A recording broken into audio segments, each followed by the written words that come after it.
Welcome to the Deep Dive. Today, we're tackling a really interesting question, I think. It gets at this disconnect in global sports.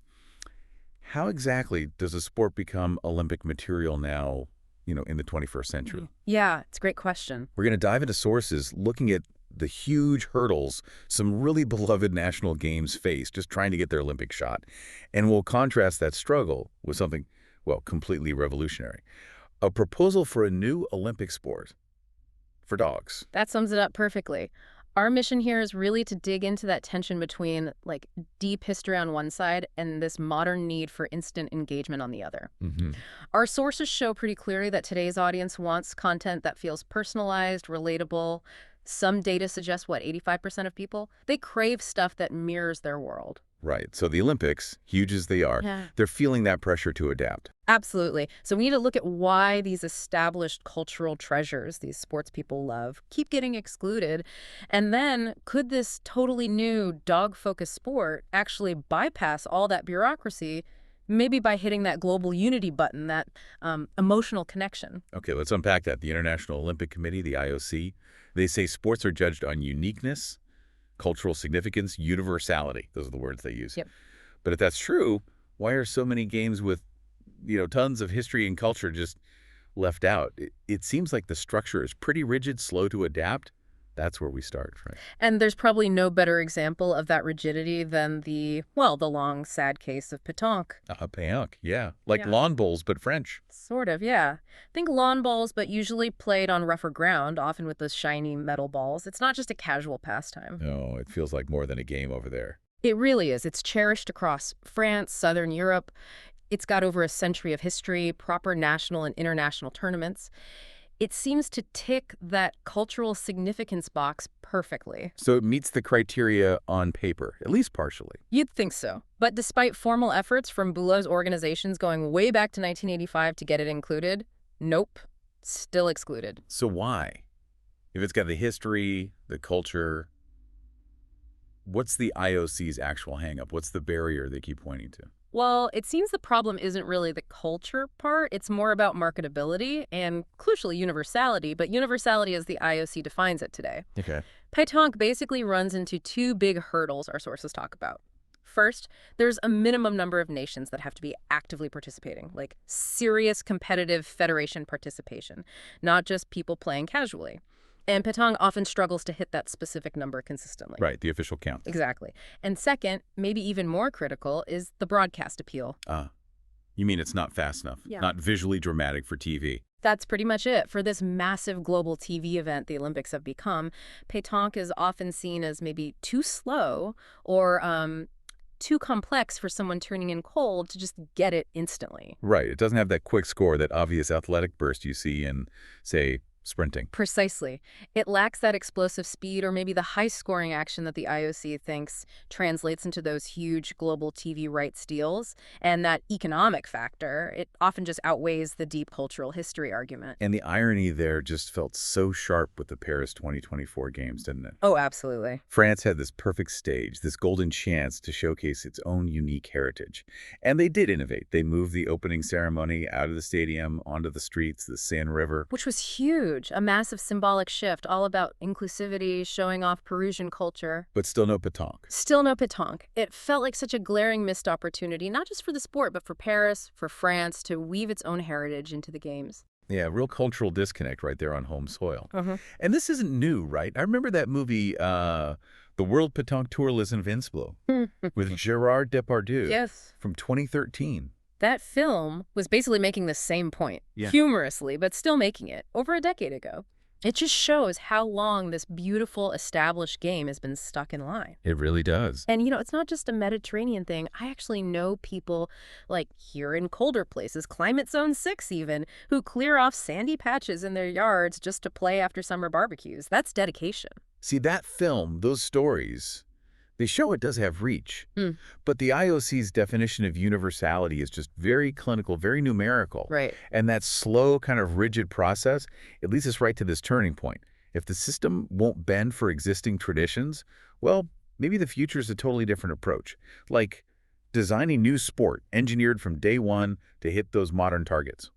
relatability, marketability. So it brings us yet to dogs. I mean, if you're looking for a global unifier. Pretty much universal, right? Exactly. You don't need to know the history of hurling or the offside rule in soccer to get the bond between a person and their dog.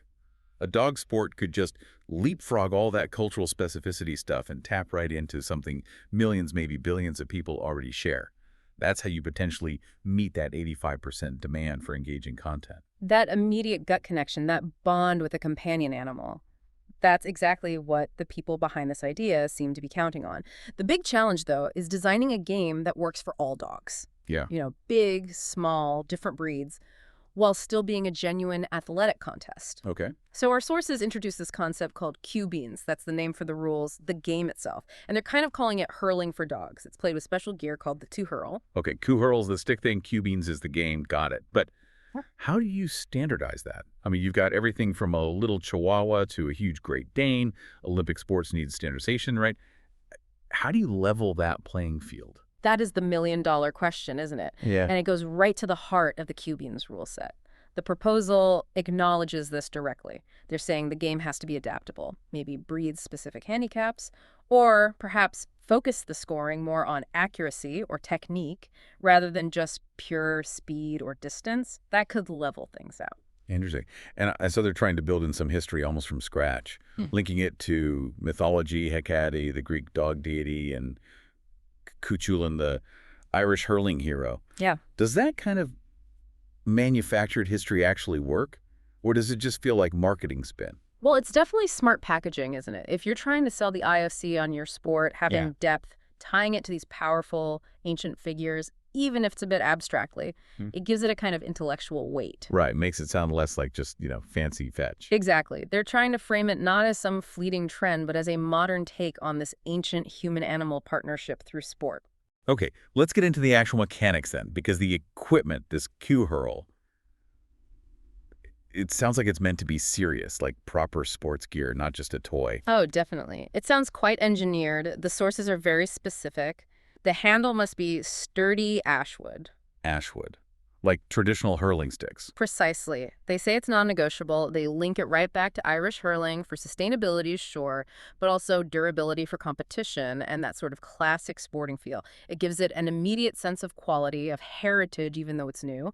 Important if you're aiming for high-level athletics. And the head, the part that throws the ball. It's described as being like a basque below the head, a cesta basket. That sounds specific. It does, and that cesta shape seems key. It's not just holding the ball. The curve is meant to add speed, distance. It lets the handler control the throw dynamics, put spin on it, control the height, the curve, stuff you couldn't do with a basic ball flinger. So it demands skill from the human part of the team, too. Exactly. That control adds the complexity you'd need for a real Olympic-level sport.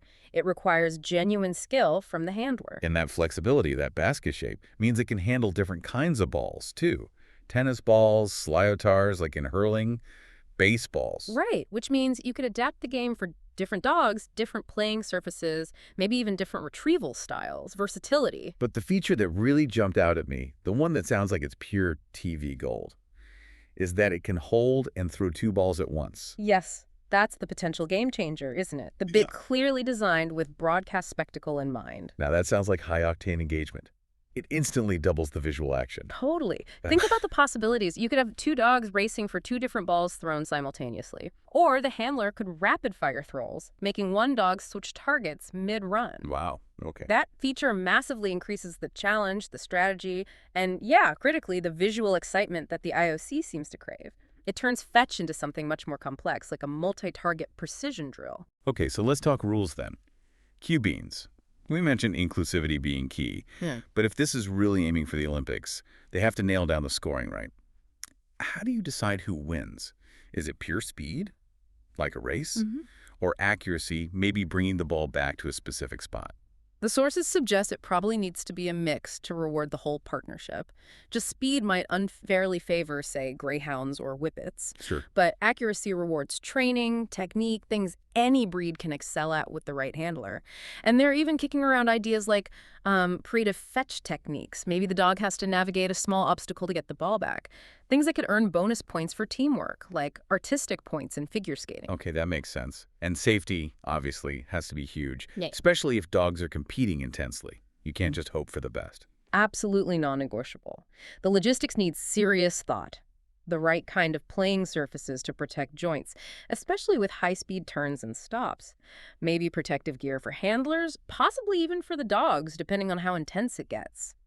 And things like mandatory standardized water stations for the dogs. That's basic for any serious global competition involving animals. And just practically, for someone buying this CuHurl thing, it sounds like they've thought about everyday use, too. It folds down to hold the ball while you're walking. That's clever. Yeah, smart design touch. And it's adjustable for distance. And they mention a lifetime guarantee on the Ashwood handle. Yeah.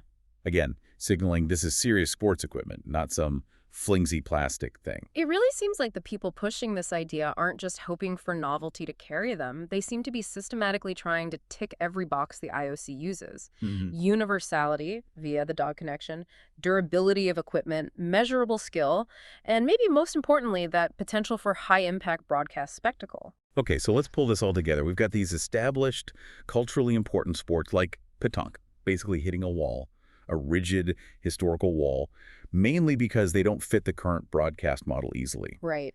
And on the other side, you have this huge global demand for new, relatable stuff. Yeah. And that's pushing the creators of CuHurley to try and build an Olympic dream completely from scratch, banking everything on that instant, worldwide connection people have with dogs. It's like the ultimate showdown. Deep tradition versus calculated revolution.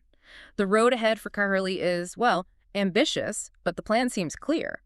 Test the gear, refine the Q-Beans rules, get tons of data showing it's a real measurable competition. Standardized results. Exactly. Standardized Olympic-like results. And then present this slick, media-ready package to the IOC, arguing that relevance and connection should matter as much as, or maybe more than, just historical longevity. In a world that wants everything personalized, maybe the most universal personal relationship, human and dog, is actually the key to shaking up the Olympics. It could be. This whole curly push feels like a small example of a much bigger trend, where traditional boundaries in sports, in culture, are being seriously tested by new ideas that just click instantly with a global audience. Yeah. And the ambition here is kind of staggering, isn't it?